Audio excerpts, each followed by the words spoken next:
Hello everybody, so this is the third and last video for Chapter 4 of the Introduction to Quantitative Finance class. So in the previous video we've introduced the mean variance portfolio optimization problem where we wanted to find the portfolio across all portfolio with a fixed expected return M, which provided the smallest possible variance. So now what we're gonna do here in this new video is we're gonna consider similar problems, but now we're gonna include the risk-free asset within the optimization. So in the problem from the previous video, we only invested in the N risky assets, but now we're gonna introduce a new asset which is the risk-free one.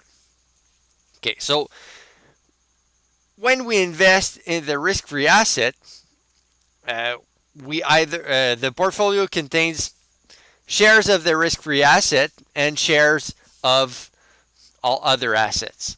So we can see the portfolio containing both as a combination where we put some weight on the risk-free asset and we put another weight on, so let's say we put a weight alpha on the risk-free asset, then we're going to put a weight 1 minus alpha on the rest of the portfolio, and this 1 minus alpha is allocated throughout the various risky assets. So we're going to consider a new portfolio denoted by W tilde, whose weight on the risk-free asset is alpha, and whose weight on another portfolio comprised only on risky assets is 1 minus alpha. So this means that for the risky asset J, its total weight in the portfolio is 1 minus alpha WJ. Okay, so we take the share of the portfolio invested in the risky portfolio, let's repeat that. We take the share 1 minus alpha of the portfolio wealth, which is invested in risky assets, and among these risky assets, there's WJ% of the amount dedicated to risky asset, which is invested in risky asset J. So in total, the percentage of dollar amount of the overall portfolio value invested in risky asset J is 1 minus alpha WJ. Okay, so for this new portfolio W tilde, we have the following property. Okay, so the expected return of the total portfolio comprising the risk-free asset is alpha times R, so the weight of the risk-free asset times the risk-free asset return, plus 1 minus alpha, so the percentage invested in risky assets, times mu W, which is the expected return of the portfolio comprised exclusively in the risky assets. We can say the same for the variance, so the variance here, so again, maybe I'll write something.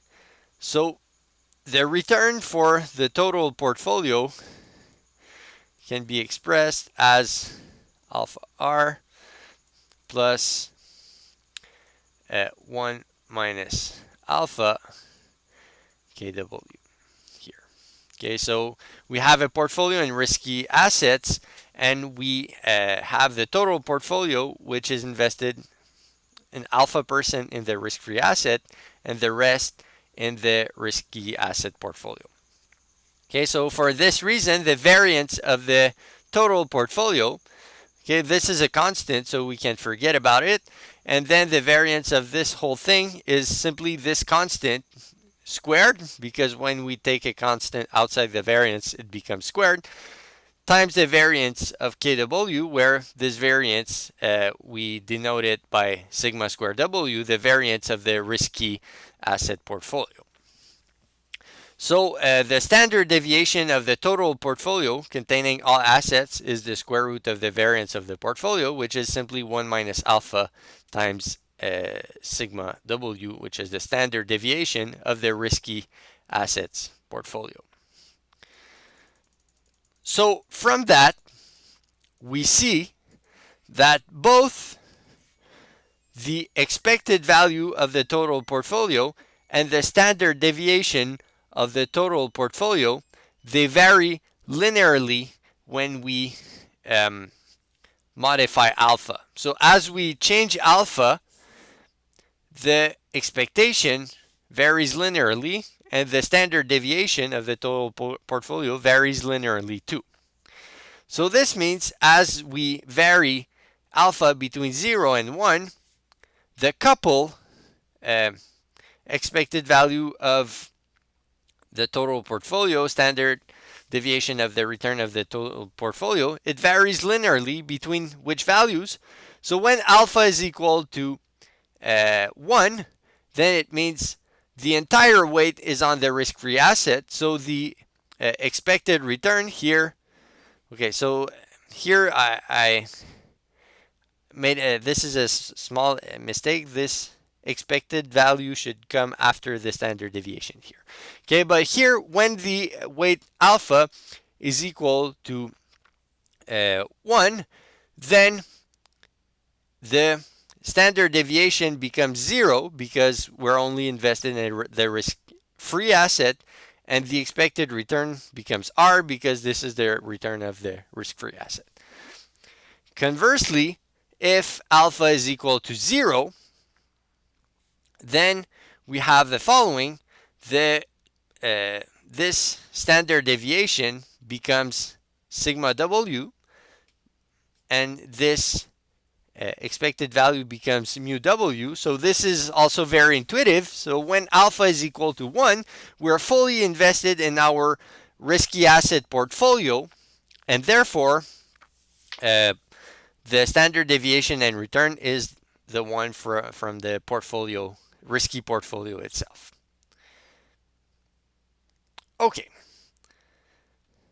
So this means that for any portfolio on the minimum line, it's possible to draw a straight line between its associated expected return and standard deviation and the point 0R. So once again, this should be flipped. It should be sigma mu. Okay, so let's draw the picture. Sorry, here this should be sigma and this should be mu. So here this is the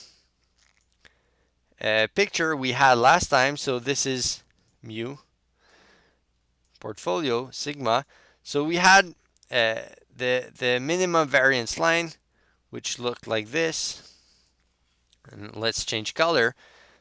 So what we just saw here is if we take any portfolio on the minimum variance line, let's say we take let's say this one, for example, then this portfolio only contains risky assets. But if we weight this portfolio with risk-free assets, then for the okay, so let's say this is the risk-free asset R.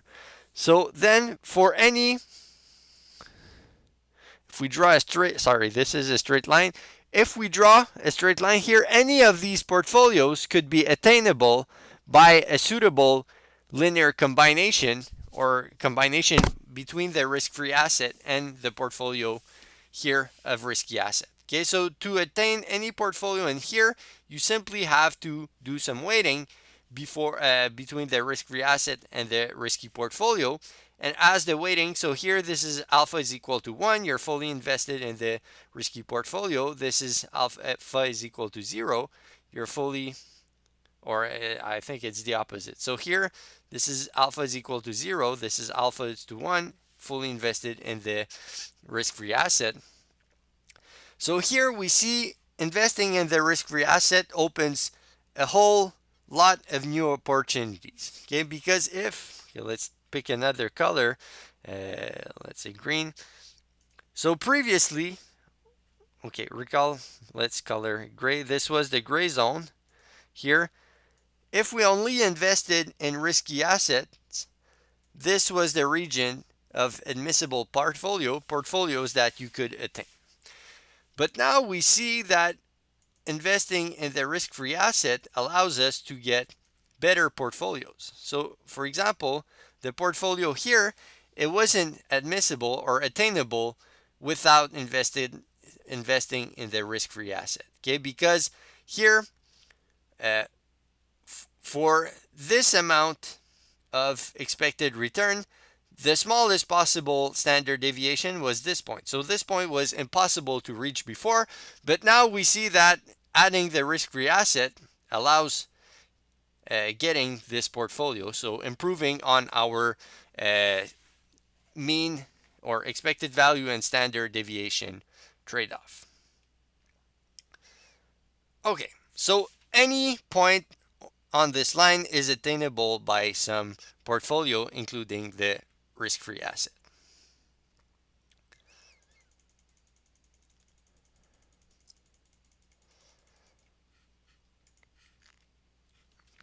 Okay, so what are the implications of this?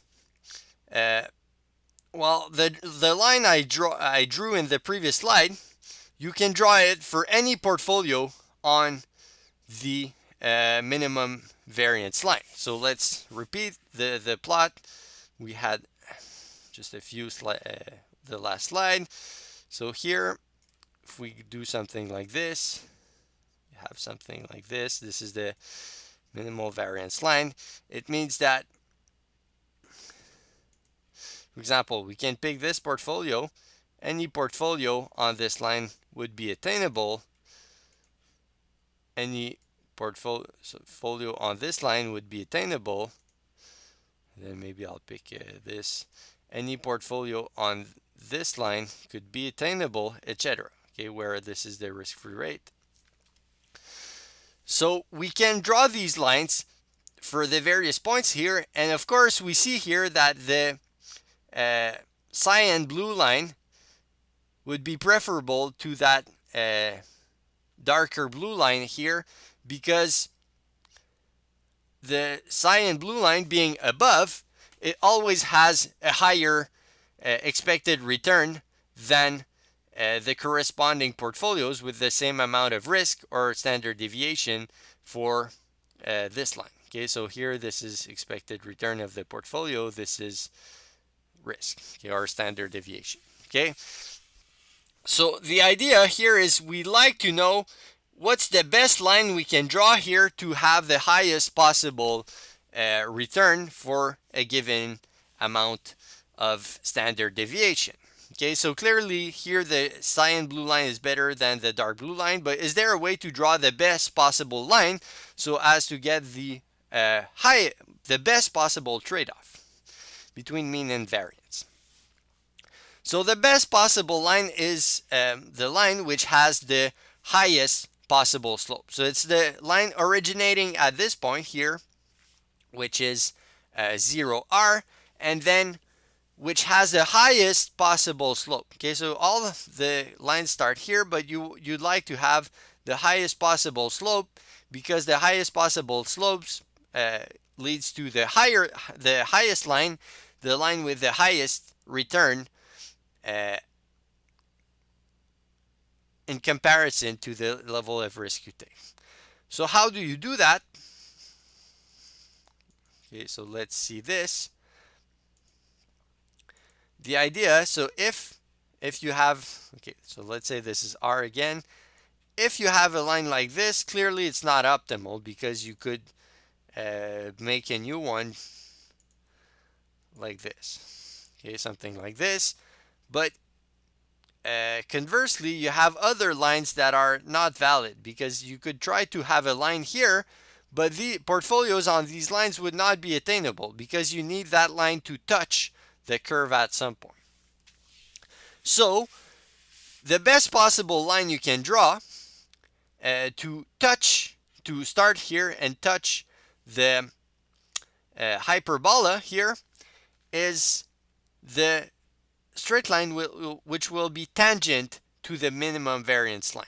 Okay, so the best optimal thing you can do if you want to draw a curve with the highest slope is to find the slope for which the curve will just touch at one point here, and yeah, just touch. So we call this the tangent line, because the curve that only touches, if you move it up a bit, it won't touch the hyperbola anywhere, so this curve won't be represent valid portfolios. And if you go down a bit, it will touch on multiple locations, but you will be suboptimal because you want to have the highest possible slope.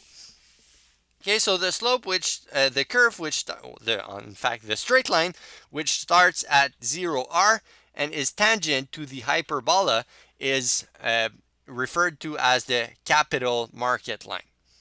Okay, so this capital market line, it provides all the portfolios, including the risk-free asset, which have the optimal mean variance trade-off, in the sense that they provide the highest expected return for a given amount of standard deviation, or conversely, they provide the smallest possible standard deviation for a given amount of expected return.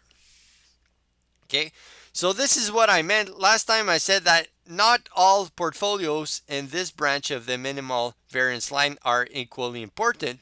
The only really important portfolio in this line, if you're allowed to invest in the risk-free asset, is here, the point at which this tangent line touches the hyperbola.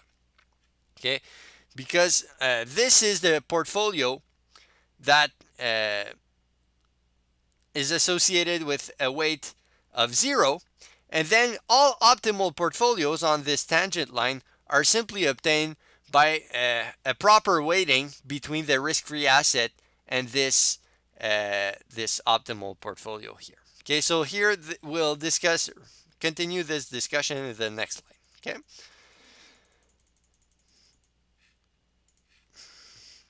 Okay, so this is kind of the picture I've drawn in the previous slide. So here, this is the risk-free asset, or risk-free expected return, which is not random here. So it's the risk-free return. Here, this is the minimum variance line, or minimal variance line. And here, this is the tangent line that we call the capital market line. Okay, CML, capital market line. So we see that all the portfolios on that line, which contain both the risk-free and risky assets, they're preferable to any portfolio within the gray zone that we deemed optimal earlier. Okay, so without investing in the risk-free asset, these gray zone these portfolios in the gray zone were the admissible ones, and the best one were on this curve, the minimum variance line. But now we're allowed to invest in the risk-free asset. We see that any portfolios on this line are admissible, so you can design a portfolio which give that these values for mu and sigma. And here, this point, which touches the hyperbola, or the minimum variance line, it's referred to as MP, because MP stands for market portfolio. So as we said, if you want to reach or to design the portfolio to have any mean standard deviation trade-off on that line, it's simple. You simply have to identify the market portfolio here, the portfolio tangent to the hyperbola, and then you simply have to adjust your alpha so as to decide where on the curve you will lie. Okay, so here, this is alpha is equal to 1, this is alpha is equal to 0, and then if you want to be in this region, you take negative alpha. Okay, so what does negative alpha mean? It means that you're short selling the risk-free asset. Okay, so let's repeat briefly. The point sigma mu, at which the capital market line touches the hyperbola, it corresponds to a portfolio which is called the market portfolio. Okay, so it's a portfolio. The market portfolio is the portfolio invested solely in risky assets, but which also touches the capital market line, so which is also optimal in terms of also including the risk-free asset. So the set of all portfolios on that capital market line, the tangent line, are attainable, so, and they can be obtained through a proper weighting between the risk-free asset and the market portfolio. So as we said, if you for values of M higher than the market portfolio return, so if you go back here, so if you want to attain these portfolios for which the expected return is above the market portfolio, what you will need to do, you will need to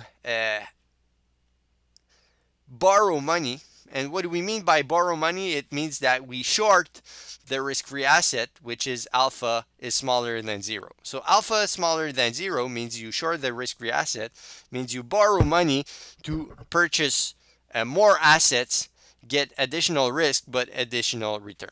Okay, so this is known as leveraged investing. Okay, so leverage investing is borrowing money to invest more in risky assets, so in stocks, for example. Okay, so that's great. So we know how to invest optimally in under our model. We basically have to identify the market portfolio, and then optimal portfolios are simply obtained by weighting, by putting a proper weight on the risk-free asset and the market portfolio. But now the question is, how do we find that market portfolio? What are the weights associated with that portfolio? And the weights are given by the following proposition. Okay, so the proposition says that let's assume R is smaller than the minimal variance portfolio. So what do we mean here? Let's go back a few slides. So here we see R, maybe I'll draw here, R is smaller than here, and where here it's the return of the minimum variance portfolio. Why do we impose this? This is to ensure the existence of a tangent line. Okay, so if R lied here, there would be no tangent line. All lines would not be tangent, so the results we discuss would not be valid. Okay, so for our purposes, we're always going to assume that the risk-free expected return is below the expected return of the market, the minimum, sorry, not the market portfolio, the minimum variance portfolio. So if this is the case, then we can show the following. We can show that the weights or the composition of the market portfolio is given by this formula. Okay, so here what are quantities found in this formula? C, it's the covariance matrix between for returns of all risky assets. Mu is the expected return matrix of all risky assets. R is the risk-free rate. 1 is a column vector which contains only ones. Okay, and the same quantities are found at the denominator here. So what's left is to prove this formula. We're going to show how we obtain the composition of the market portfolio. Okay. So as we said, the market portfolio corresponds to the set of weights which provide the highest slope when drawing a straight line from 0 R, so variance 0 and expected return R, to the portfolio with variance sigma and mu. Okay, so here let's recall, let's draw again our picture. So here what we do is this is R, this is any portfolio on the minimal variance line. So what we want to do here is we want to draw a line between this point and this point, and for such a line we are trying to find the line which has the highest possible slope. So what we're going to do here, we're going to optimize the slope of such curve. Okay, so the slope of this curve Well, slope is just delta y over delta x. So delta y here, it's the expected return, W mu. So here this is, sorry, not W mu, mu W minus the risk-free rate. And here the difference between this point and this point is the standard deviation of the portfolio minus here the standard deviation is 0. So it's sigma W minus 0. So this is the slope of our portfolio.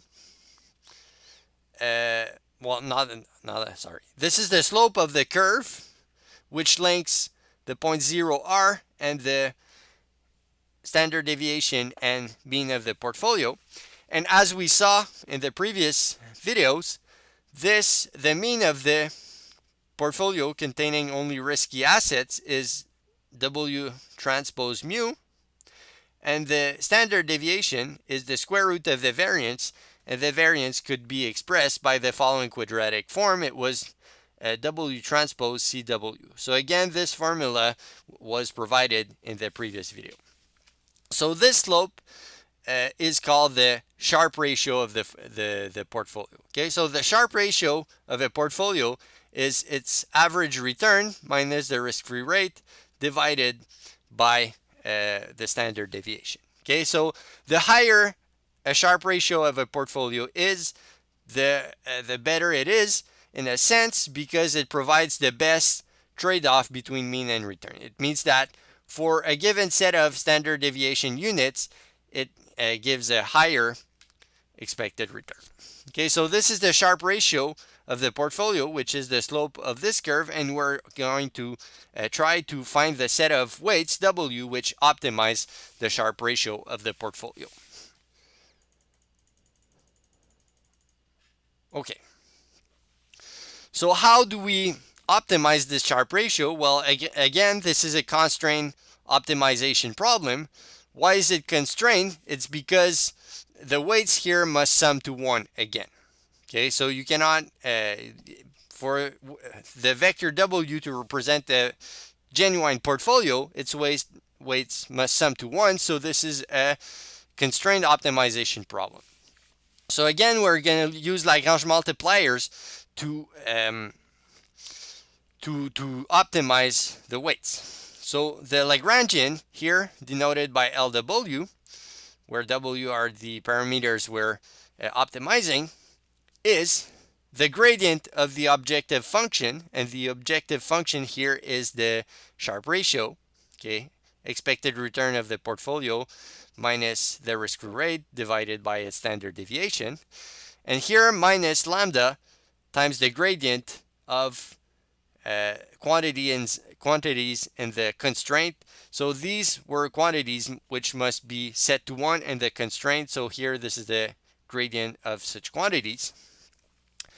And then you apply simply vectorial differentiation rule. So it's the you apply vectorial differentiation to this and this. So the second term is more easy. Okay, 1 does not depend on W. And then the gradient of this quantity here, if you go back to the math primer slides, then this is simply equal to the vector of 1. So the first W disappears here. And then to differentiate this guy with respect to the gradient, we use the following rule of calculus. So here, the derivative of f, so if you have derivative of f over g, it's f prime g minus g prime f divided by g squared. Okay, and can we use that rule here? Well, although there seems to be many matrices and weird stuff in this expression, all these quantities are one-dimensional. Okay, so this is a row vector times a column vector. This is dimension 1, this is of dimension 1, and once again, this is 1 by n times n by n times n by 1. So this whole thing here is one-dimensional. Okay, so this is indeed a one-dimensional function. So you can indeed apply the following rule we've learned in your, let's say, Calculus 101 class. So if you do that, well, you can do the following. So here, uh, f prime g, well, okay, so here f is the numerator, so the derivative of the numerator is simply mu. Okay, so if you differentiate this with respect to w, as we saw in the math primer, this is simply the vector mu. This is a constant, so it disappears when you differentiate it. So this is f prime, and this is g, so the g is the denominator, minus, now this is g prime f. So here, this first term, it is f, it's the numerator, and then we have to consider, okay, so this is g prime. So how we obtain that? So here, g is square root of,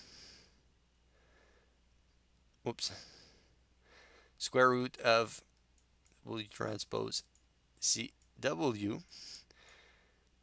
Okay, so g prime must be equal to 1 over 2 square root of here W times the let's say the gradient, this is the gradient symbol with respect to W of W CW. And this last term here, this is a quadratic form, so we saw in the math primer slides that this is equal to twice C times W. Okay, so here, having this guy, this is g prime, we see that g prime is 1 over 2 divided by square root of this variance term times 2CW here. Okay, so here we indeed have this expression, and the denominator is g squared. G is the square root of the variance, so g squared is the variance itself, or the portfolio. Okay, so let's erase this. So now this is the Lagrangian, and when optimizing, the Lagrangian must be set equal to 0.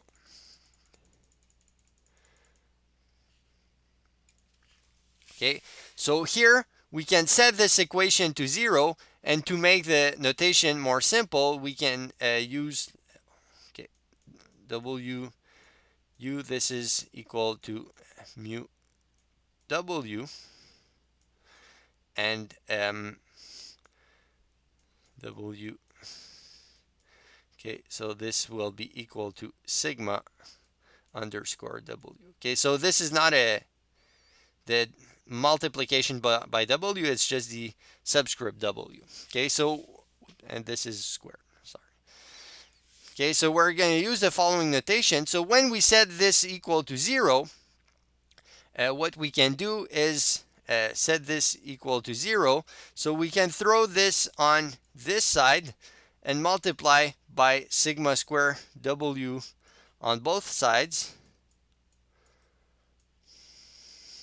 Okay, so here on the right side we have lambda times the vector of 1 times sigma square W, and here this sigma square W cancels out with the denominator. So here we have mu times, this is the square root of the variance, so it's the standard deviation, minus, this is the mean of the portfolio times R, times the 2's here and here, they cancel out, so here this becomes CW times the standard deviation of the portfolio. Okay, so this is the equation which will characterize the weights of the optimal portfolio, but we're not done yet. Okay, because this first, it's expressed in terms of lambda, and there's also this mu W and sigma W, which are functions of W itself. So we're not, these are not quantities that are known yet. Okay, but still we have this equation that must be satisfied by our optimal portfolio. Okay, so let's continue for the solution. The next step will be to identify what is the suitable value of the Lagrange multiplier lambda.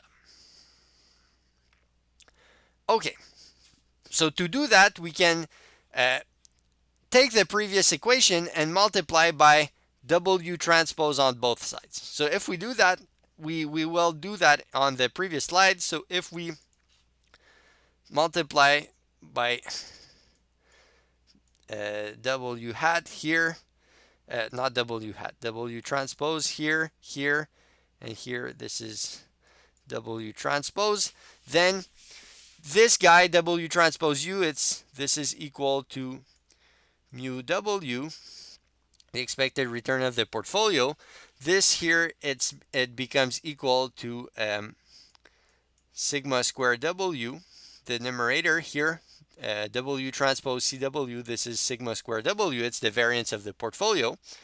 And here, when we multiply W transpose by this column vector of 1, this is, recall, WT times the vector of 1 is equal to 1 because all the weights of the portfolio must sum to 1. Okay, so we can do that, and then if we apply the resulting calculation, we get to the equation on the next slide, which is this one. Okay, so we get to this, and then we can simply isolate lambda in this equation. So what do we get here? So first here we see that we can simplify here this and this. Okay, and what we have here is we can divide by sigma sigma W on both sides. So here this cancels out entirely, and this cancels out. So what we have left, okay, here and here, once we have that, plus mu and minus mu W, these cancel out also.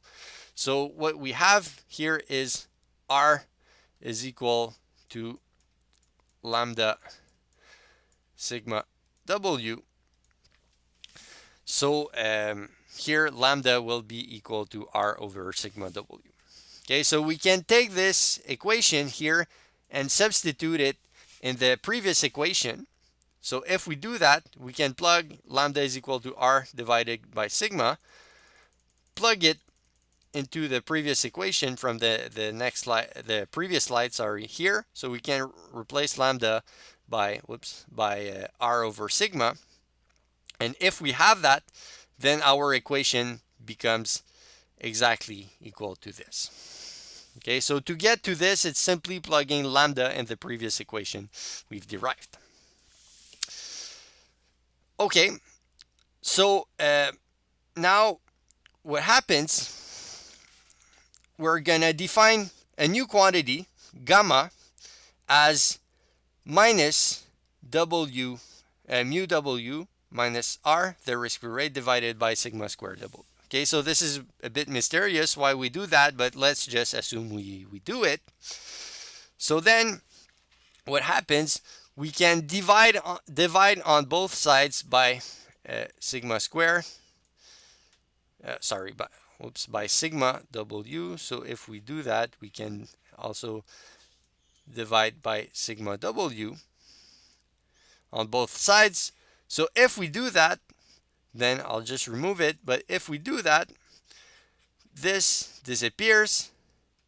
This becomes, this disappears, and this becomes sigma square. Okay, so here, this term here becomes gamma CW. Okay, so we basically have gamma CW, like mu minus gamma CW is equal to R times the vector of 1. Okay, so we can just isolate this term here. So if we do that, we have gamma CW is this R times 1 minus this vector mu here. Okay, and here,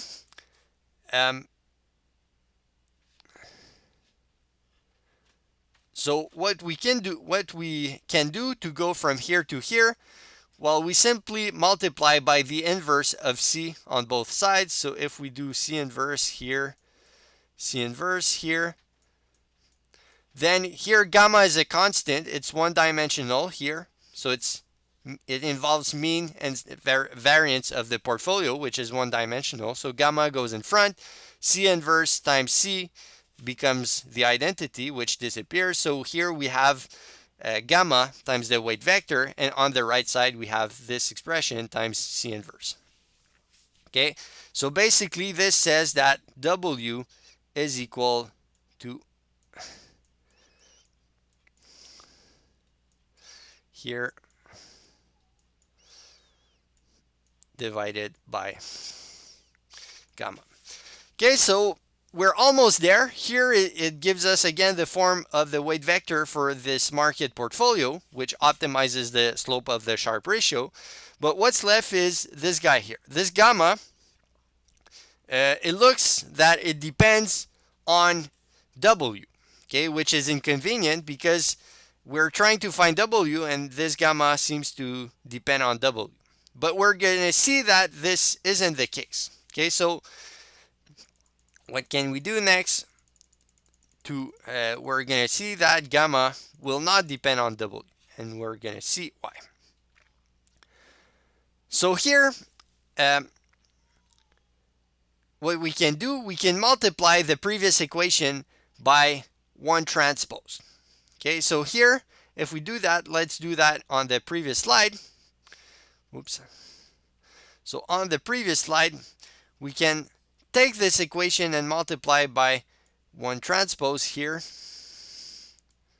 and multiply by 1 transpose here. And then we can use the fact that 1 transpose W is equal to 1 because the weights must sum to 1. So for that reason, we have that gamma is equal to 1 transpose C inverse times R 1 minus mu. And then we're done. Okay, because we have the value of gamma, which doesn't depend on W here, and moreover, we saw from this equation that W was equal to C inverse R1 minus mu divided by gamma here. Okay, so we can simply plug this expression for gamma at the denominator, and there, this gives us the weights of the portfolio which solve our optimization. And here on the right side, there's no W nowhere, so all these quantities are known. So C is a known matrix, its inverse is therefore known, the risk-free rate is known, mu, it's given by the problem, the expected return of each asset, and gamma, here all these quantities, again, they're given in the problem. Covariance matrix between returns, risk-free rate, mean of the various assets. So we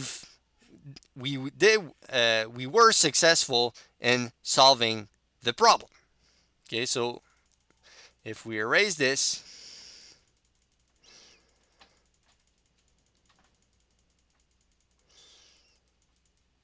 then as we just saw, we can obtain gamma is equal to this expression. So here, plugging this expression into the weight equation, we have the following result. Okay, so the weight vector, optimal weight vector, was given by this expression, which we just derived. And then to go from here to here, we can simply multiply by -1 on the numerator and the denominator so as to flip the order of mu and r. So we have this expression. And this completes the proof. So this portfolio here is the market portfolio. It is the portfolio on the minimum variance line, which touches the capital market line, the tangent line. So here, let's do a quick recap. So here, this is the risk-free rate. This is the minimum variance line. And here, so if we draw the tangent line, the best possible line for attainable portfolios, then this weight vector is the weight vector associated with this portfolio here. Okay, so once we calculate this portfolio, we are able to invest optimally in terms of mean variance. And to do that, we simply have to take any portfolio on that line, which seems the most suitable for our needs. So pick the one which has the variance and expected return most suitable to your needs. And then these are all possible optimal portfolio in terms of mean and variance. So that completes the chapter. Please do the exercises which will help you understand the material. Okay, so again, we've seen this is a simplified example. We only have one period. We use the mean and the standard deviation or the variance to quantify the risk.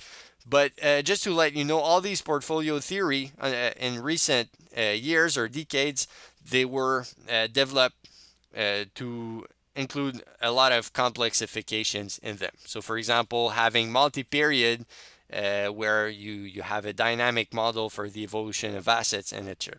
Okay, but this model, one period model, is a very good way to get introduced to portfolio optimization problems. So we'll stop there. Have a nice day, and I'll see you for chapter 5.